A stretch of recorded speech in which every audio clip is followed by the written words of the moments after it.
Bonjour et bienvenue dans la robe numérique. Aujourd'hui, pour cet épisode de rentrée, je vous propose que l'on évoque le sujet de la dématérialisation, une étape inévitable lorsqu'une entreprise ou une administration veut assurer sa transformation numérique. En disant cela, j'enfonce peut-être des portes ouvertes, en particulier chez ceux qui estiment avoir franchi haut la main cette mutation.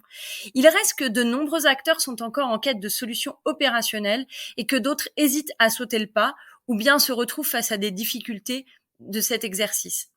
Quand on conjugue le verbe dématérialiser au présent, on se confronte à une grammaire aux multiples implications, que ce soit de la capture de documents, l'indexation de données, la classification. Se posent aussi des problèmes d'archivage, de gestion au sein d'un coffre-fort numérique pour garantir l'intégrité des documents informatisés et leur traçabilité dans le temps. Évidemment, impossible d'évoquer dématérialisation sans traiter du volet sécurité. La protection des secrets industriels et commerciaux, la protection des données dans une perspective de conformité au RGPD, mais aussi au respect de contraintes documentaires imposées par le droit fiscal, social ou comptable. Une certitude, tous ceux qui se sont retrouvés face aux enjeux de la dématérialisation espèrent des gains de productivité importants. Et dématérialiser, c'est partager des documents. Avec la signature électronique, c'est fluidifier la contractualisation en RH ou dans l'univers administratif ou dans la vente. Des gains de temps, certes, dans la facturation avec les fournisseurs, dans la gestion des bulletins de paye, dans la gestion des preuves numériques en cas de litige, ou sur le terrain fiscal ou social. Évidemment, cette liste, vous l'avez compris, n'est pas exhaustive. Et je ne veux pas finir cette introduction pour rappeler qu'en ces temps de changement climatique, dématérialisé permet aussi de lutter contre la prolifération du papier et donc son gaspillage. Mais, comme disent nos amis anglophones, last but not least, se pose la question du cloud. Stocker c'est bien, mais où et avec qui? Se pose alors un choix cornélien entre les solutions à l'abri ou au contraire celles exposées aux lois extraterritoriales et au hasard américaines ou chinoises. Cette question, c'est aussi ou comment, du sujet très pointu de la démat, on peut rapidement rebondir sur celui plus politique du cloud souverain. Alors, pour évoquer l'ensemble de ces enjeux stratégiques et opérationnels, nous avons le plaisir d'accueillir sur notre chaîne Marc Balédier, le président directeur général d'OpenBee, une société française créée en 2008 et avant tout l'éditeur d'une plateforme spécialisée dans la gestion électronique des documents, la fameuse GED. Alors bonjour Marc et merci d'être au micro de la robe numérique. Donc pour commencer, j'aimerais vous demander quelle est la valeur ajoutée de l'utilisation d'une GED pour une organisation, que ce soit une asso ou une entreprise.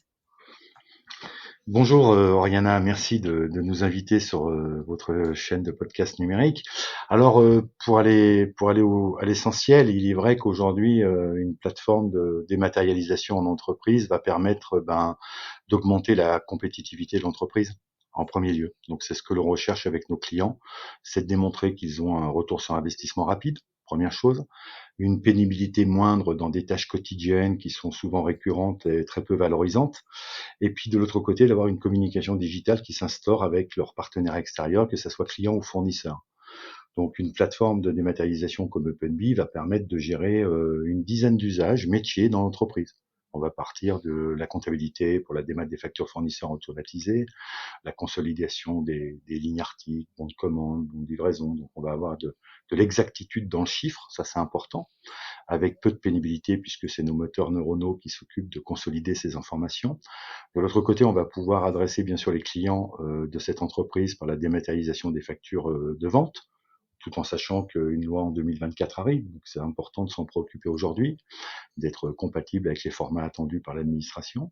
Et puis bien sûr, après, on va brosser tous les métiers de l'entreprise. On va aller bien sûr vers le RH pour la dématérialisation des bulletins de paye, la GED aussi du RH, parce que le RH a une volumétrie d'informations assez importante. Ils doivent avoir des plans de classement automatisés, des workflows de validation.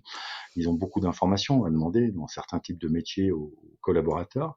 Après, on va passer du côté production, puisque là, on va gérer, de par les formulaires intégrés à notre plateforme, tout un tas de process que l'on fait bien souvent en bannet de papier ou par email. Et puis, bien sûr, on va aller sur les équipes de vente qui, elles, vont être en mobilité. Donc, elles vont pouvoir accéder à l'information à tout lieu, en tout moment, de l'état de leurs clients, des paiements, de l'historique des commandes, par exemple. Et puis, bien sûr, après, on va pouvoir passer dans les services qualité de l'entreprise. Donc, toutes les entreprises qui sont concernées par la qualité, elles sont nombreuses, pour effectivement se préparer aux audits de qualité annuellement avec toute la documentation attendue, tous les workflows de validation des services associés à cette norme qualité en fonction de l'entreprise et du secteur d'activité. Donc nous le voyons, puis bien sûr on va quand même parler du classement documentaire qui est effectivement je dirais l'actif numérique de l'entreprise qu'on valorise pas assez aujourd'hui dans le côté bilanciel de l'entreprise, mais une entreprise qui dispose d'une plateforme de numérisation, une plateforme de digitalisation qui va faire effectivement un classement pertinent de toutes ces informations, à sa transmission, il est vrai que le repreneur aura une valeur ajoutée importante, donc ça rentre quand même dans l'actif de l'entreprise au moment de la cession, par exemple. Et puis tout à fait, on peut considérer qu'une entreprise qui dématérialise ses flux métiers sera automatiquement plus performante qu'une entreprise qui ne dématérialise pas ses flux métiers. Voilà. Alors, on comprend que c'est très complet. Est-ce que, vous pouvez nous présenter la plateforme? Alors je comprends, dans ce que vous exprimez que, vous couvrez l'ensemble des aspects de la dématérialisation, que ce soit le canal d'acquisition de l'information, donc qui permet, de collecter l'information au travers des différents outils de l'entreprise, mais également sa diffusion, vis-à-vis des documents qui sont produits par l'entreprise et qui sont à destination des tiers. Par exemple, vous évoquiez, il y a quelques secondes le coffre-fort numérique, donc là, on pense, tout de suite au RH, mais on peut aussi penser à d'autres éléments, notamment comme, la production, les secrets, de fabrication. Est-ce qu'on peut dire que la plateforme OpenBee, c'est une plateforme, complète qui couvre l'intégralité du scope nécessaire, aux organisations? Ah, complètement. On a, en gros, on doit avoir 1700 fonctionnalités sur cette plateforme, bientôt 2000. Elle va effectivement s'adapter déjà à l'organisation. Donc, l'intérêt d'adopter une plateforme de démat qui est complète, l'entreprise va pouvoir grandir en fonction de ses besoins dans le temps. Elle va pas numériser ou digitaliser ou transformer, je dirais, de façon numérique tous les métiers de l'entreprise interne. C'est pas possible. Donc l'intérêt de prendre une plateforme complète, c'est qu'on peut avoir une feuille de route déjà, une feuille de route qui s'établit sur 1 an, sur 6 mois, sur 2 ans. Ça, c'est la première chose. Pour le coffre-fort numérique, effectivement, vous êtes avocate, donc dans vos métiers, c'est le fichier de preuve qui est important. Donc tout ce qui se passe dans notre produit, effectivement, est stocké. Les logs sont stampés avec des jetons EDAS toutes les nuits, et bien sûr sont stockés dans un outil qui est le coffre-fort numérique, qui est une norme, puisque nous avons été dans les premiers à obtenir la NF 42020, qui est le composant logiciel coffre-fort numérique. Et à partir de là, l'entreprise va pouvoir loguer plein d'actions, plein de faits, et puis les ressortir au moment voulu, ce qui est important. Puis après, on va assurer l'intégrité de l'information. On va assurer qu'une fois que l'information rentre sur une plateforme OpenBee, on en garantit l'intégrité dans le temps. Et vous avez plein de documents comme des contrats, comme des événements qui peuvent être cruciaux pour l'entreprise et qui peuvent l'amener effectivement à se défendre devant une autorité civile ou administrative. Et là, à partir de là, s'ils sont équipés d'une plateforme qui consigne correctement tout ce qui est intervenu dans ce flux d'informations, on va pouvoir constituer un fichier de preuve, effectivement combattre et pourquoi pas être à la charge de la preuve pour la partie adverse, ce qui est quand même agréable. Alors, justement, vous parlez de la taille, enfin, en tout cas de la taille du projet, d'intégration de la plateforme. Je comprends qu'on peut avoir, plusieurs, tailles de projet en fonction de si on veut tous les services ou une partie des services que OpenBee peut rendre. Est-ce qu'il y a une taille critique, une taille cible d'organisation de l'entreprise pour adopter, la plateforme OpenBee? Mais écoutez, alors, on part du principe qu'une entreprise, du moment qu'elle commence à être structurée, donc du moment qu'on commence à embarquer des collaborateurs quelque part, vous voyez, dans une entreprise, une entreprise, elle peut faire un très très gros chiffre avec très peu de collaborateurs, donc on ne peut pas parler de mesures d'entreprise en fonction de leur revenus.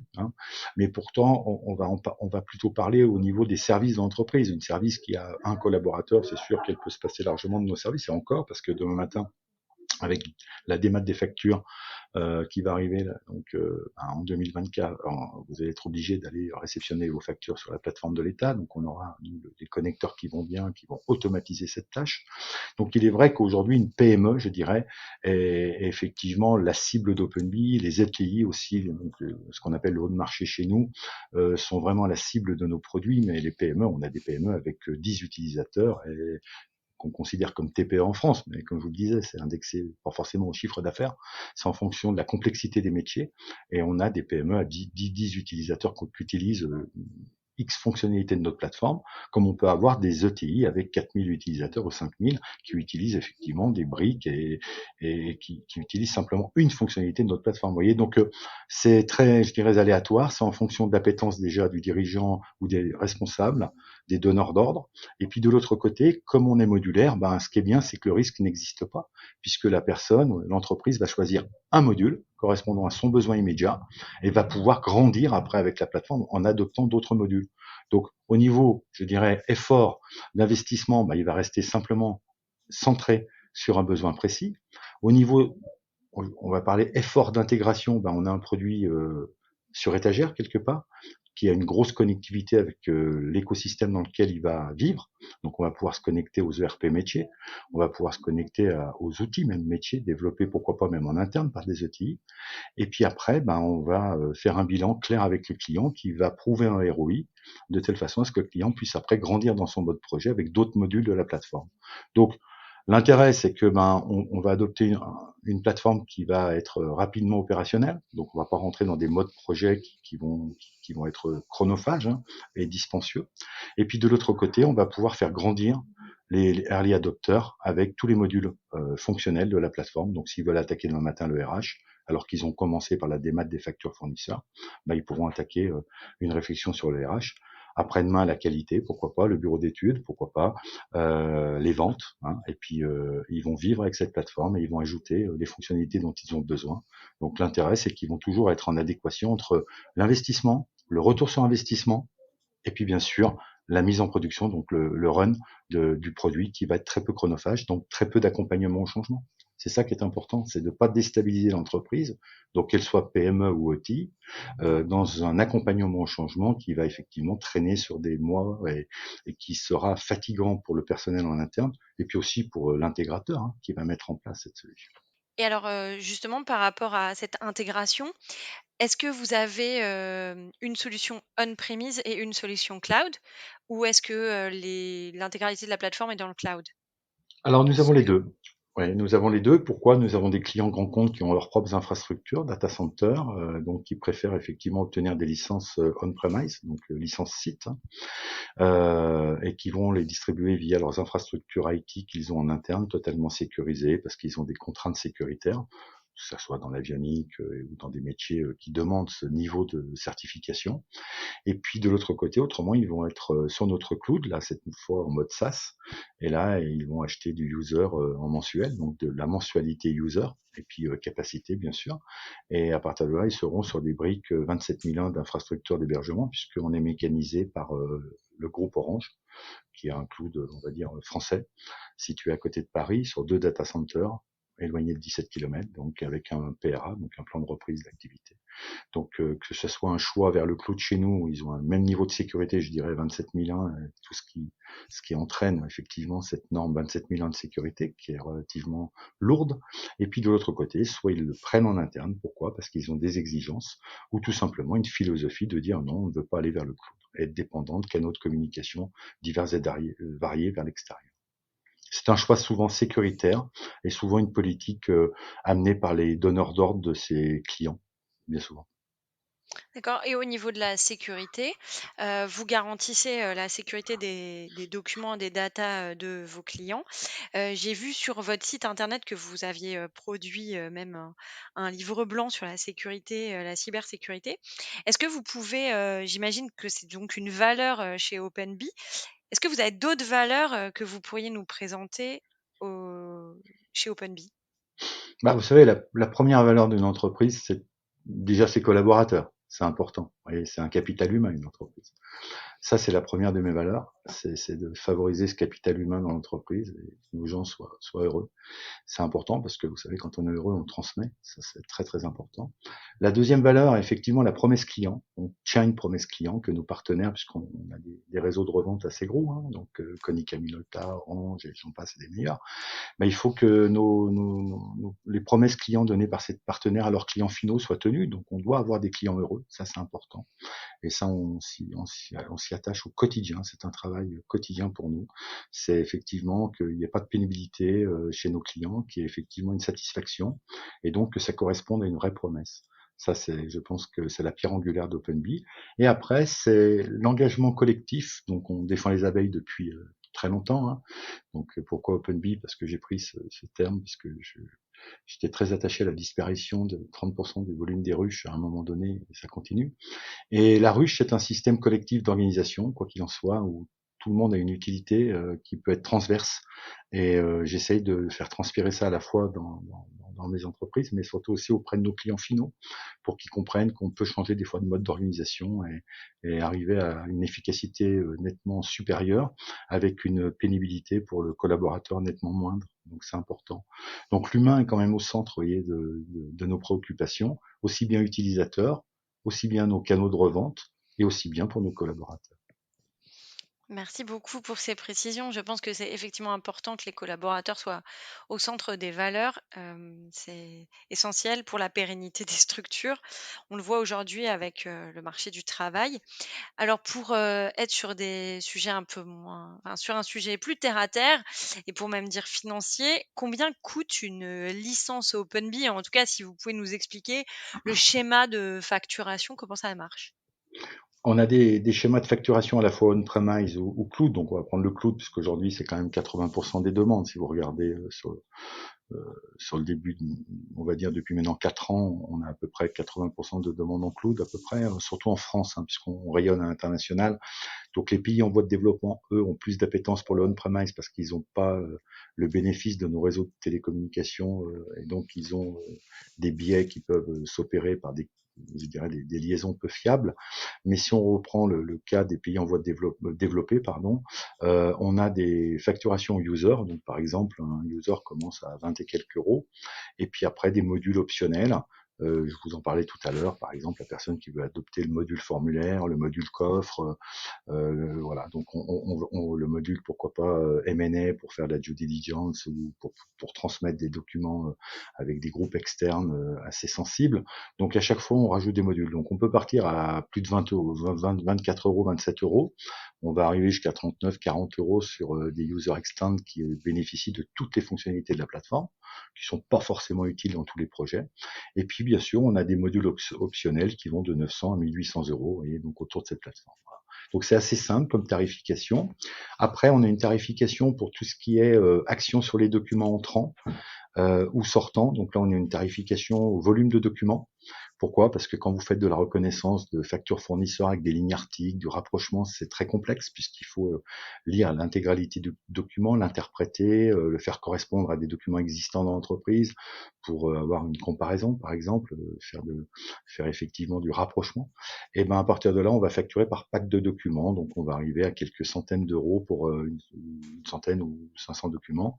Et puis bien sûr, c'est dégressif en fonction de la volumétrie du client qui peut arriver jusqu'à 100 000 documents par mois, 300 000 documents, ou 50 000 ou 10 000, voilà. Donc on est très flexible au niveau pricing en fonction de la volumétrie, donc ce qui reflète un peu l'activité souvent de l'entreprise. Donc c'est assez juste parce que les PME de faible taille vont payer un prix totalement adapté à leur pouvoir d'investissement.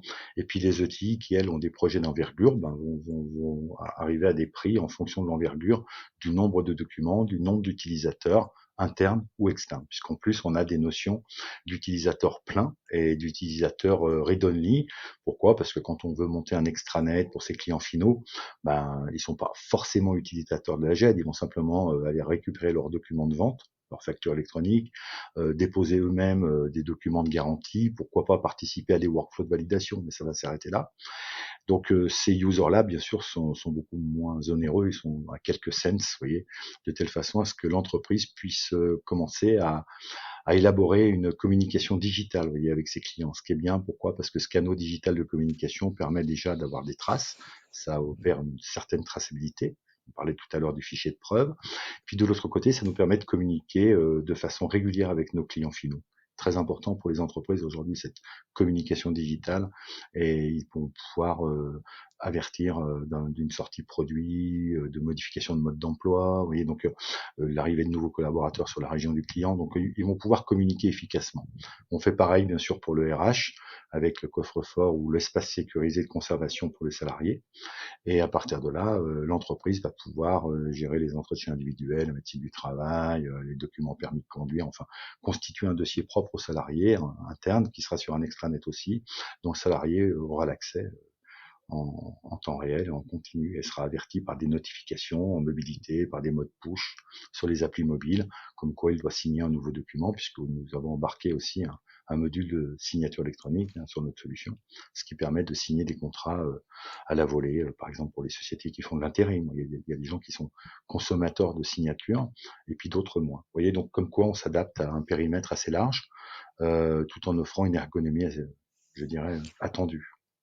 Alors sur les solutions, là vous parlez de signature électronique, c'est vous qui avez développé en interne ou ce sont des services entre guillemets «extérieurs» que vous, agrégez à la plateforme?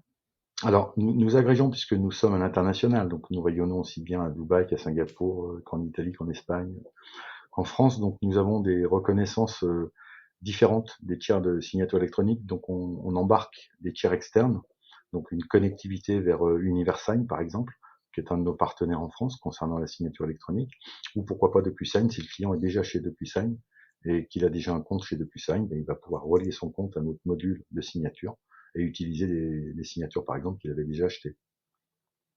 D'accord. Ou Donc ça dépend SwiftSign en pour la fait. Suisse, par exemple. OK. Oui. Oui, donc vous vous adaptez en fonction, Ouais, de on a un la module qui se solution. connecte, tout à fait, à D'accord, des tiers qui sont reconnus dans les pays où nous opérons. très bien et au début de notre entretien, vous avez expliqué que la plateforme, elle se connectait au logiciel métier. Oui, bien sûr. Est-ce qu'elle se connecte, comment ça se passe? Est-ce que c'est une API et c'est ouvert?